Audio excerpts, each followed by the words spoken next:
Sir actually ನೀವು ಯಾವುದೇ ವೇದಿಕೆ ಆಗಲಿ ಯಾವುದೇ ಇಂಟರ್ವ್ಯೂಸ್ ಆಗಲಿ ಫಸ್ಟ್ ಹೇಳ್ತಿದ್ದು ಈ ಸಿನಿಮಾ ಅಂತ ಬಂದಾಗ ನನ್ನ ಮಗನ್ನ ಕರ್ನಾಟಕದಲ್ಲಿ ನಂಬರ್ 2 ಹೀರೋ ಆಗಿ ಮಾಡ್ತೀನಿ. ಹೌದು ಸರ್. ಸೊ ಈಗ ಕೊನೆಗೆ ಟೈಟಲ್ ರಿಜಿಸ್ಟರ್ ಮಾಡ್ಬಿಟ್ರಿ, ಆಲ್ರೆಡಿ ಹೀರೋ ಮಾಡೋ ಸಿದ್ಧತೆ, ಮೂವಿ ಮಾಡೋ ಸಿದ್ಧತೆ ಮಾಡೋದು.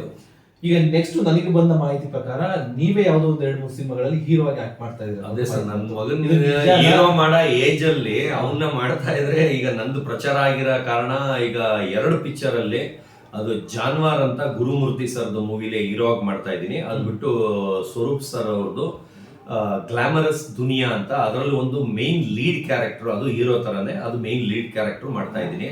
ಅಂದ್ರೆ ಎಲ್ಲರೂ ಹೇಳ್ತಾರೆ ಮಗನ್ ಹೀರೋ ಮಾಡಕ್ ಹೋಗಿ ನೀನೇ ಹೀರೋ ಆಗ್ತಾ ಇದೀಯ ಅಂತ. ಏನ್ ಮಾಡೋದು, ನನಗೆ ವಯಸ್ಸಾಗ್ತಾ ಇಲ್ಲ ಅಂತ ಎಲ್ಲಾರ ಮುಂದೆ ಹೇಳ್ತಾ ಇದ್ದೀನಿ. ಅಂದ್ರೆ ಕೆಲವರು ನನ್ನ ಮುದ್ಕ ಅಂತಾರೆ. ಯಾವ ಆಂಗಲ್ ಇಂದ ಮುದ್ಕ ಕಾಣಿಸ್ತೀನಿ ನನಗೆ ಗೊತ್ತಿಲ್ಲ. ಯಾಕಂದ್ರೆ ಅಲ್ಲ, ಅದನ್ನೇ ನನಗೆ ಈ ಏಜ್ ಅಲ್ಲೂ ನಾನು ಹೇಳ್ತೀನಿ ಎಲ್ಲ, ಈಗ್ಲೂ ಪ್ರಪೋಸ್ ಮಾಡ್ತಾರೆ ಆತರ ಎಲ್ಲ ಹೇಳ್ತೀನಿ. ಆತರ ಅದಕ್ಕೆ ಮುದ್ಕ ಅಂತಾರೆ. ನೀವು ನೋಡ್ಕೊಳ್ಳಿ, ಮುದ್ಕ ಆಗಿದ್ರೆ ನಂಗೆ ಹೀರೋ ಚಾನ್ಸ್ ಕೊಡ್ತಿದ್ರಾ? ಓಕೆ, ಸೊ ಹೆಂಗ್ ನಡೀತದೆ ಸರ್ ಸಿದ್ಧತೆಗಳೆಲ್ಲ ಮೂವಿದು? ಇಲ್ಲ, ಈಗ ಫೋಟೋ ಶೂಟ್ ನಾಳೆ ನಾಡಿದಲ್ಲಿ ಪೋಸ್ಟರ್ ಶೂಟ್ ಆಗ್ತಾ ಇದೆ. 22nd ಬಂದು GT ಮಾಲ್ ಅಲ್ಲಿ ಅದ್ರದ್ದು ಇಟ್ಕೊಂಡಿದ್ದೀವಿ, ಪ್ರೆಸ್ ಮೀಟ್ ಇಟ್ಕೊಂಡಿದೀವಿ. ಆಮೇಲೆ ಪೋಸ್ಟರ್ ಲಾಂಚ್ ಇಟ್ಕೊಂಡಿದೀವಿ. ಆಮೇಲೆ ಹೀರೋ ಯಾರ ಅನೌನ್ಸ್ಮೆಂಟ್ ಎಲ್ಲ ಇರುತ್ತೆ ಅವತ್ತು. ಮತ್ತೆ ಇದಕ್ಕೆಲ್ಲ ಟ್ರೈನಿಂಗ್, ಆಕ್ಟಿಂಗ್ ಕ್ಲಾಸ್, ಈಗ ಇದ್ರ ಬಗ್ಗೆ ಧೈರ್ಯದ ಬಗ್ಗೆ ಮಾತಾಡೋದಿಲ್ಲ ಸರ್? ಇಲ್ಲ, ನಂದು ಬರೀ ಬಿಲ್ಡಪ್, ಶೋ ಆಫ್ ಆ ತರ ಕ್ಯಾರೆಕ್ಟರ್. ಯಾಕಂದ್ರೆ ನನಗೆ ಫೈಟಿಂಗ್ ಗೀಟಿಂಗ್ ಎಗರಕ್ ಪಗರಕ್ ಎಲ್ಲ ಆಗಲ್ಲ. ಆದ್ರೆ ನಂದು ಏನ್ ಆಕ್ಟಿಂಗ್ ಇದೆ ಅದನ್ನೇ ತಗೊಂಡು ನನ್ನ ಲೈಫ್ ಸ್ಟೈಲ್ ಏನಿದೆ, ಯಾಕಂದ್ರೆ ನನ್ ಸಿಗ್ತಾ ಇರೋದೆಲ್ಲ ಬರೀ ರಿಚ್ ಪಾತ್ರಗಳೇ. ಅಂದ್ರೆ ನಂದೇ ಓನ್ ಕಾಸ್ಟ್ಯೂಮ್ಸ್, ನಾನೇನು ಬೇರೆ ಕಡೆಯಿಂದ ತರೋದು ಎಲ್ಲ ನನ್ನಂದೇ ಹಾಕೊಂಡು ಅದ್ರ ತಕ್ಕನಂಗೆ ಮ್ಯಾಚ್ ಆಗೋ ತರನೇ ಎಲ್ಲ ಮೂವಿಲೂ ಅದೇ ತರನೇ ಸಿಕ್ಕಿದೆ. ಆದ್ರಿಂದ ನನಗೆ ಸ್ವಲ್ಪ ಈಸಿ ಅಂತ ಅನ್ಕೊಂಡಿದೀನಿ. ಆದ್ರೆ ನನಗೆ ತುಂಬಾ ಕಷ್ಟವಾಗಿ ಪಲ್ಟಿ ಹೊಡೆಯೋದು ಆ ಸೀನ್ ಎಲ್ಲ ನನಗೆ ಕೊಟ್ಟಿಲ್ಲ.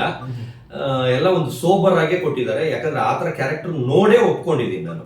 ಯಾಕಂದ್ರೆ ನನಗೆ ಮೊದ್ಲೇ ಅವ್ರಿಗೆ ಹೇಳ್ಬಿಟ್ಟೆ, ನನಗೆ ಬೀಳೋದು, ಅವ್ನ ಮೂಳೆ ಮುರಿದೋಗೋದು, ಹ್ಯಾಂಡಿಕ್ಯಾಪ್ ಆಗೋದು ಇವೆಲ್ಲ ಯಾಕೆ ಬೇಕು ಅಂತ ನನಗೆ ಮೊದಲೇ ಕಂಡೀಷನ್ಸ್ ನಂದು ಹೇಳಿ ಅದಕ್ಕೆಲ್ಲ ಅವರೆಲ್ಲ ಓಕೆ ಅಂದಮೇಲೆ ಅವ್ರಿಗೆ ಒಪ್ಕೊಂಡು ಅವ್ರದಕ್ಕೆ ಎಲ್ಲ ಆಯ್ತು, ಅಗ್ರಿಮೆಂಟ್ ಎಲ್ಲ ಆಯ್ತು. ಇನ್ನೇನು ಮೂವಿನೂ ಇನ್ನೊಂದು ತಿಂಗಳಲ್ಲಿ ಸ್ಟಾರ್ಟ್ ಆಗ್ತದೆ. ಸೊ ಆಲ್ರೆಡಿ ಕಥೆ ಎಲ್ಲ ಡಿಸ್ಕಷನ್ ಆಗಿದೆ ನಿಮ್ದು? ಎಲ್ಲ ಆಗೋಗಿದೆ ಸರ್, ಕತೆ ಎಲ್ಲ ಬರ್ಸು ಆಗೋಗಿದೆ. ನಂದು ಏನ್ ಕ್ಯಾರೆಕ್ಟರ್ ಎಲ್ಲ ಹೇಳಿದೆ. ಆದ್ರೆ ಎಲ್ಲ ಇವತ್ತು ಹೇಳಂಗಿಲ್ಲ, ಅವತ್ತು 22nd ಎಲ್ಲ ಅಲ್ಲೇ ಅನೌನ್ಸ್ ಮಾಡ್ತೀನಿ. ನೆಕ್ಸ್ಟ್ ಹೀರೋಯಿನ್ ಯಾರು ಇದ್ದಾರೆ ನಿಮಗೆ ಸರ್? ಅವ್ರದ್ರಲ್ಲಿ ಗೊತ್ತಿಲ್ಲ, ಅವರು ಡೈರೆಕ್ಟರ್ ಕೇಳಿದ್ರೆ ನನ್ನ ಆಮೇಲೆ ಜೋಲ್ಪುರ್ ಕಾಣ್ಕೊಂಡ್ಬಿಡ್ತಾರೆ ಅಂತ ನಾನು ಕೇಳಿಲ್ಲ. ಯಾಕಂದ್ರೆ ನಮ್ಗೆ ಆ ಕ್ಯಾರೆಕ್ಟರ್ ಅಲ್ಲ. ಆದ್ರೆ ನನ್ನ ಮಗಂದು ಬಂದು ನಾನು ಇನ್ನೂ ಸರ್ಚ್ ಮಾಡ್ತಾ ಇದ್ದೀನಿ, ಹೊಸೊಬ್ರನ್ನ ಫಸ್ಟ್ ಹುಡ್ಕನ ಅಂತ. ಸಿಗ್ಲಿಲ್ಲ ಅಂದ್ರೆ ಯಾರ ಫೇಮಸ್ ಹೀರೋಯಿನ್ ಹಾಕೋಬೇಕು ಅಂತ. ಆದರೆ ರಚಿತಾ ರಾಮ್ ಅಂತೂ ಅಲ್ಲ, ಅದನ್ನ ಯಾರೋ ಆಗನೇ ಇರೋರು ಮೇಡಮ್ನ ತಂದಿಕ್ಕೋಸ್ಕರ ಸುಮ್ನೆ ಫೋಟೋ ಹಾಕಿ 1 ಕೋಟಿಗೆ ಮಾತಾಡಿದ್ದಾರೆ. ಆತರ ಎಲ್ಲ ಸುಳ್ಳು ಸುದ್ದಿ ಹಬ್ಬಿಸ್ತಾ ಇದ್ದಾರೆ. ಅದಂತೂ ಸುಳ್ಳು. ನಾನೇನು ಅವ್ರ ಹೆಸರು ಎಲ್ಲೂ ಮಾತಾಡಿಲ್ಲ, ಅವ್ರು ತಗೊಳ್ತಿದೀನಿ ಅಂತ ಎಲ್ಲೂ ಹೇಳಿಲ್ಲ. ಯಾಕಂದ್ರೆ ಮಗಂದು ಏಜು ಅವ್ರ ಏಜು ಡಿಫ್ರೆನ್ಸ್ ಇದೆ. ನಾನು ಮಗನ ಏಜ್ಗಿಂತ ಸ್ವಲ್ಪ ಕಡಿಮೆ ಇರೋರ್ನೇ ನಾನು ಟ್ರೈ ಮಾಡ್ತಾ ಇದ್ದೀನಿ. ಆಮೇಲೆ ಹೊಸಬ್ರಿಗೆ ಫಸ್ಟ್ ಅವಕಾಶ, ಅದರಿಂದ ಒಂದು ಆಡಿಷನ್ ಎಲ್ಲ ಇಟ್ಟು ಅದರಲ್ಲಿ ಸೆಲೆಕ್ಟ್ ಮಾಡಿ ಮಾಡ್ತಾ ಇದ್ದೀನಿ. ಯಾಕಂದ್ರೆ ನನ್ನ ತಲೆಯಲ್ಲಿರೋದು ಬೇರೆ ಲೆಕ್ಕದಲ್ಲೇ ಇದೆ. ಆ ಲೆಕ್ಕದಲ್ಲೇ ಮೂವಿ ಬರಬೇಕು, ಅವಾಗಲೇ ಅದು ಕ್ಲಿಕ್ ಆಗೋದು. ಅದು ಎಲ್ಲರ ಹತ್ರ ಬೇರೆ ನಂಬರ್ 2 ಹೀರೋ ಮಾಡ್ತೀನಿ ಚಾಲೆಂಜ್ ಮಾಡಿರೋದ್ರಿಂದ ಆ ಕ್ವಾಲಿಟಿನೇ ತೆಗಿಬೇಕು ಅಂತ ಆತುರಗುಟ್ಟ ಆಂಜನೇಯ ಆಗಲ್ಲ. ನಾನು ಪ್ರೊಫೆಷ್ನಲ್ ಆಗಿ ಸ್ಟೋರಿನೂ ನಂಗೆ ಇಷ್ಟ ಆಗಬೇಕು, ಎಲ್ಲ ಬರೆಯೋದು ಒಂದು 5-6 ಜನರ ಕೈಲಿ ಬರೆಸ್ತಾ ಇದ್ದೀನಿ, ಎಲ್ಲ ಓಕೆ ಆಗಬೇಕು. ನಾನು 3 ತಿಂಗಳು 6 ತಿಂಗಳಿಗೆ ಮಾಡಿ ಅವ್ರು ಏನು ಅನ್ಕೊಂತಾರೆ ಅಂತ ಬೇಗ ಮುಗಿಸೋನೇ ಅಲ್ಲ. ನಾನು ಏನು ಕನ್ಸ್ಕೊಂಡಿದ್ದೀನಿ, ಈ ಥರ ಮೂವಿ ಹಿಂಗೆ ಬರಬೇಕು ಅಂತ ಆ ಥರ ಬಂದ ಮೇಲೇನೆ ನಾನು ರಿಲೀಸ್ ಮಾಡೋದು. ಆಮೇಲೆ ಇವಾಗ ನನ್ನ ಮಗನ್ನ ಆಕ್ಟಿಂಗು ಇದಕ್ಕೆಲ್ಲ ಇವಾಗ ಪ್ರಾಕ್ಟೀಸ್ಗೆ ಇವಾಗ ಜಸ್ಟ್ ಹಾಕಿದ್ದೀನಿ. ಅದು 1 ತಿಂಗಳು ಮುಗಿಯೋದಕ್ಕೆ ಇನ್ನ ಕೋರ್ಸ್.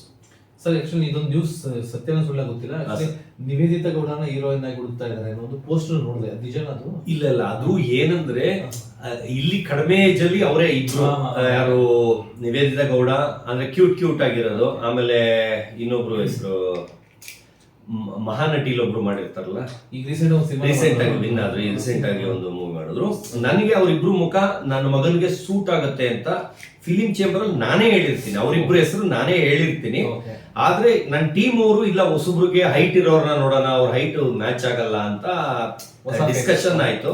ಸ್ವಲ್ಪ ಹೈಟ್ ಇರೋರು ಹುಡುಕಿದ್ರೆ ಒಂದು ಮ್ಯಾಚ್ ಆಗುತ್ತೆ ಅಂತ. ಅದರಿಂದ ನನ್ಗೆ ಅವ್ರ ಹೈಟ್ ಲೈವ್ ಆಗಿ ನಾನು ಜಾಸ್ತಿ ನೋಡಿಲ್ಲ, ಗೊತ್ತಿಲ್ಲ ಅವ್ರ ಹೈಟ್ ಎಷ್ಟು ಅಂತ. ಮಿಕ್ಕದವ್ರು ಹೇಳಿದ್ರು ಇಲ್ಲ ಹೈಟ್ ಮ್ಯಾಚ್ ಆಗಲ್ಲ ಅಂತ. ಅದರಿಂದ ಈಗ ಹೊಸಬ್ರನ್ನ ನೋಡ್ತಾ ಇದ್ದೀನಿ.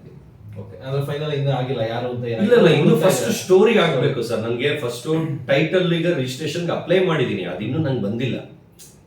ಅದು ಬಂದ ಮೇಲೆ ಟೈಟಲ್ ನ ಮುಹೂರ್ತನ ಒಂದು ಒಳ್ಳೆ ಕಡೆ ಲಕ್ಸುರಿಯಾಗಿ ಮಾಡಿ ನನ್ನ ಮಗನ್ನ ಅವತ್ತು ಅನೌನ್ಸ್ಮೆಂಟ್ ಮಾಡ್ಬಿಟ್ಟು ಅಷ್ಟರೊಳಗೆ ಸ್ಟೋರಿ ಎಲ್ಲ ಈಗ ಅವ್ರಿವ್ರನ್ನ ಮೀಟ್ ಆಗ್ತಾನೆ ಇದ್ದೀನಿ, ಡೈರೆಕ್ಟರ್ ಕ್ಯಾಮ್ರಾಮನ್ ಎಲ್ಲಾರನ್ನೂ ಮೀಟ್ ಆಗ್ತಾನೆ ಇದ್ದೀನಿ, ಎಷ್ಟೊಂದು ಜನ ಹತ್ರ ಆಲ್ರೆಡಿ ಮೀಟ್ ಆಗಿದ್ದೀನಿ.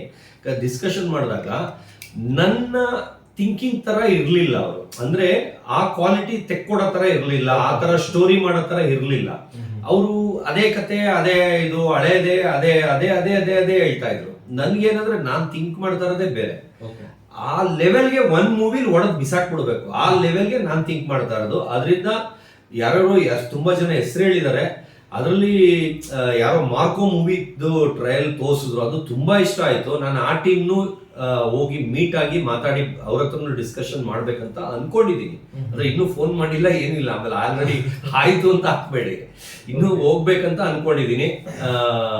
ಭುವನ್ ಗೌಡ ಸರ್ ಕ್ಯಾಮ್ರಾಮನ್ ನಂಗೆ ತುಂಬಾ ಕ್ಲೋಸ್ ಫ್ರೆಂಡು. ಅಂದ್ರೆ ನಮ್ಮ ಬಜೆಟ್ ಒಪ್ತಾರೋ ಇಲ್ಲೋ ಗೊತ್ತಿಲ್ಲ, ಅವ್ರನ್ನೂ ಹಾಕೋಬೇಕಂತ ತುಂಬಾ ನನಗಿಷ್ಟ ಇದೆ.